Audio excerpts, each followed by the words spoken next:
Hello students, இப்போ நம்ம இதில் பார்க்க போகிறது 6ஆம் வகுப்பு கணிதம் 3ஆம் பருவம் 5வது பாடம் பார்த்திங்கன்னா தகவல் செயலாக்கம் பயிற்சி 5.1ல் 3வது 4வது கொஷினுக்கு ஆன்சர் பார்க்கலாம். ஃபஸ்ட்டு பாருங்கள், 3வது கொஷின் என்ன கொடுத்துக்கிறாங்க. 1 1 2 3 5 8 13 21 34 55 என்ற பிபனோசி தொடரை எடுத்துக்கொள்க. எண் அமைப்பை புரிந்து கொண்டு கீழ்கண்ட அட்டவணை உற்று நோக்கி நிரப்புக. அட்டவணை நிறைவு செய்த பின் எண் தொடரில் எண்களின் கூடுதல் மற்றும் கழித்தலான எந்த அமைப்பில் பின்பற்றப்பட்டது என்பதை விவாதிக்கன்னு கேட்டுக்கிறாங்க. அப்போ படி பாருங்கள். 1 அமைப்பு 1 அமைப்பு 2ன்னு கொடுத்துருக்காங்க. இதில் கூட்டி சொல்லியிருக்காங்க. இதில் நம்ம கழித்து ஆன்சர் சொல்லணும். அப்போ பாருங்கள், இது 3வது, இது 4வது. இது காலியாக இருக்கிறதெல்லாம் நம்ம கண்டுபிடிக்கணும். நீங்கள் ஆன்சராக எழுதும்போது இந்த கட்டம் போட்டு மறுபடியும் நான் எழுதுறது இதில் இருக்கிறதும் எழுதுங்க, நான் போடுறதும் எழுதுங்க.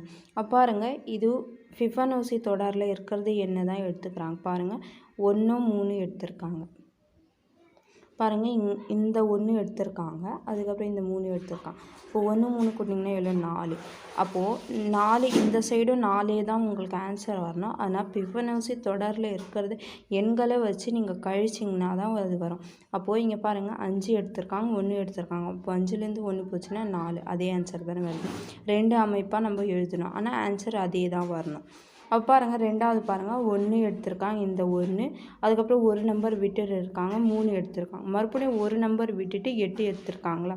அப்போது நம்ம இது எந்த டைப்பில் குத்துக்கிறாங்க ஃபஸ்ட்டு புரிஞ்சால் தான் நம்மளுக்கு கரெக்டாக ஆன்சர் எழுத முடியும். பாருங்கள், 1 எடுத்திருக்காங்க, ஒரு நம்பர் விட்டுருக்காங்க, 3 எடுத்திருக்காங்க, மறுபடியும் ஒரு நம்பர் எடுத்துகிட்டு 8 கூட்டியிருக்காங்க. அப்போ இது 3மே கூட்டினீங்கன்னா என்ன வரும் ஆன்சர் 12. அப்போது இங்கே கழிச்சிங்கன்னா உங்களுக்கு 12ன்னு வரணும் ஆன்சரு. அப்போது பார்த்தீங்கன்னா இங்கே 13 இருக்குதுங்களா. 13ல் நீங்கள் 1 கழிச்சிங்கன்னா என்ன வரும். இங்கே 13 இருக்குது, இங்கே 1 இருக்குது. அப்போ 13லேருந்து 1 கழிச்சிங்கன்னா என்ன வரும் 12. அப்போது இங்கே 13 கழித்தல் 1 = 12. அப்போ ஆன்சர் கரெக்டாக தானே வருது.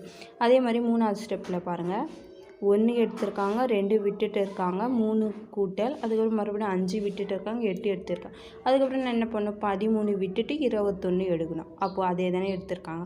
அப்போ இது மொத்தமாக நீங்கள் கூட்டினீங்க என்ன வரும்னா 33. அப்போ பாருங்கள், 33 வரணும்னா கழிக்கணும். அப்போது இங்கே 34 இருக்குது.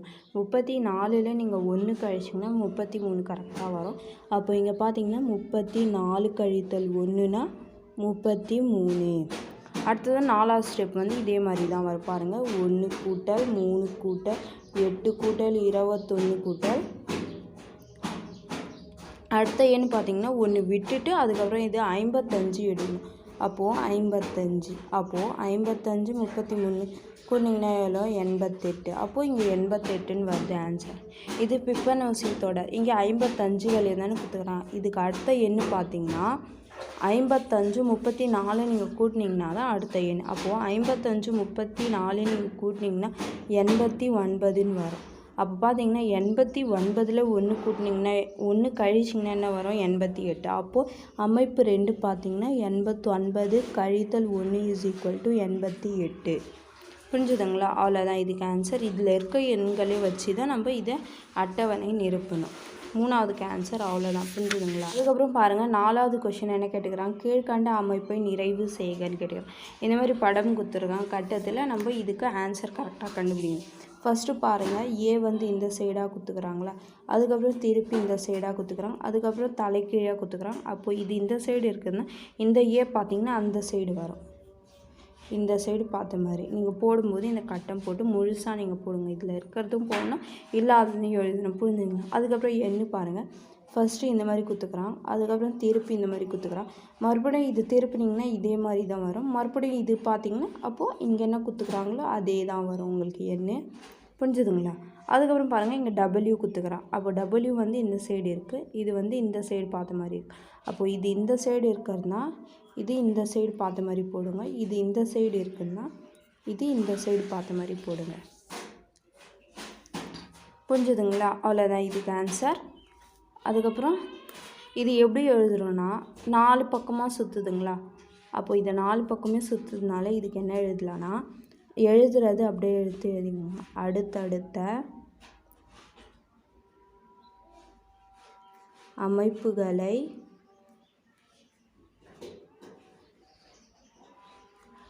பெற ஒவ்வொரு அமைப்பையும்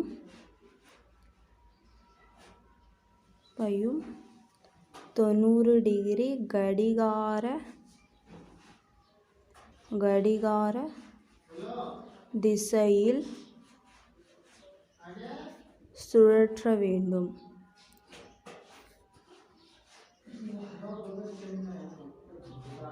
புரிஞ்சுதுங்களா? அவ்வளோதான் அதுக்கு ஆன்சர். அடுத்த 2வது கொஷின் பாருங்கள். இது வந்து அம்புக்குறி இந்த வட்டம் போட்டு அம்புக்குறி அந்த சைடு போடுது, இங்கே ஒரு சதுரம் குத்துக்கிறேன். அதுக்கப்புறம் இந்த சைடு இந்த போதா, இது வந்து கீழே போட்டுருக்கேன். அப்போ இது மேலே போகுதுன்னா இந்த கட்டத்தில் பார்த்திங்கன்னா இந்த சைடு பார்த்த மாதிரி வரும். அப்போ இந்த சைடில் பார்த்திங்கன்னா அதுக்கு பார்த்திங்கன்னா இந்த இடத்துல காலியாக குத்துருப்பாங்க. அப்போது இது பார்த்திங்கன்னா இந்த சைடு வரும். இந்த கட்டம் வந்து எதிர் திசையில் இந்த இடத்துல வரும். புரிஞ்சுதுங்களா? அப்போ பாருங்கள், இங்கே மேலே குத்துக்கிறதே தான் இங்கே கீழேயும் குத்துக்கிறாங்க. அப்போ இங்கே மேலே என்ன வந்திருக்கோ அதே மாதிரி தான் கீழேயும் வரும். அப்போது இங்கே மேலே இது வந்து இங்கே கட்டம் வரும். அதுக்கப்புறம் இது வந்து இங்கே இப்படி வரும், இங்கே ஒரு சதுரம் வரும். அதுக்கப்புறம் இங்கே என்ன காலியாக இருக்கோ இது அப்படியே வரும், இங்கே இது வரும். புரிஞ்சுதுங்களா? அவ்வளோதான் இதுக்கு ஆன்சர். அப்போ இதுக்கு என்ன எழுதணும்னா, வட்டத்துடன் கூடிய அமைப்பை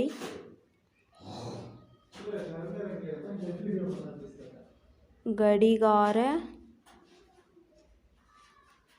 திசையில் 90 டிகிரி சுழற்றி அடுத்த மூலைக்கு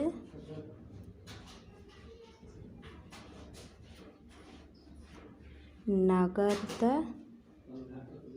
அதுக்கப்புறம் பாருங்கள், அதில் 3வது கொஷின் பார்த்திங்கன்னா இந்த படத்தில் எப்படி வரும்னு பாருங்கள். இது வந்து இந்த சைடு குறி பார்த்த மாதிரி இருக்குது. இது வந்து எதிர் திசையில் போதுங்க. அப்போது இது இந்த சைடு இருக்குதுன்னா இதுக்கு எதிர் திசையில் வரும். அப்போது இங்கே பார்த்த மாதிரி வரும் இதுக்கு படம். அப்போது இப்படி பார்த்திங்கன்னா இந்த சைடு வரும் படம். அப்போ இதுதான் இதுக்கு ஆன்சரு. அப்போ இது என்னென்னா பாருங்கள்,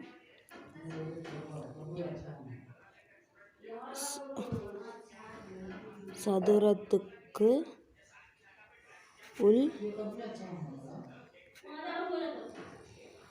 அம்புக்குறியை 90 டிகிரி கடிகார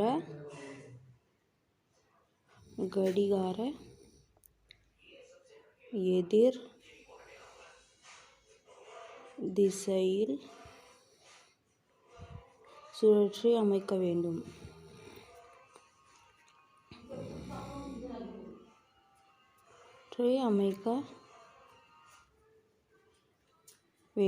புரிஞ்சுதுங்களா? இதில் என்ன பண்ணுறோமோ அதுதான் நம்ம இதில் எழுதுகிறோம். புரிஞ்சுதுங்களா? அவ்வளோதான் இது.